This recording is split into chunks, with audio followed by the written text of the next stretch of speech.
If you are wondering if we can switch lenses while recording a video on iPhone 17, then the answer seems to be yes. Right now I'm in the video mode, and I have disabled the macro mode as well. And if I start recording, I can actually switch the zoom to the ultra wide, and as you can see, we have this shift and the improvement of quality. So definitely we are switching between different lenses. So it actually depends which lens you might use from the beginning.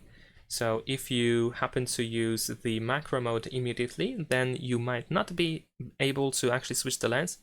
At least I'm not sure if it is possible at all, but definitely without the macro mode. Let's actually turn it on, because if we start with the macro mode and if I change the zoom, then the macro mode is immediately, well, not immediately, it is always being used, even if I try to zoom out or something. So perhaps in this case we cannot really switch lenses, but without the macro mode we can definitely do that. And that's pretty much it. Thanks for watching, leave a like and subscribe.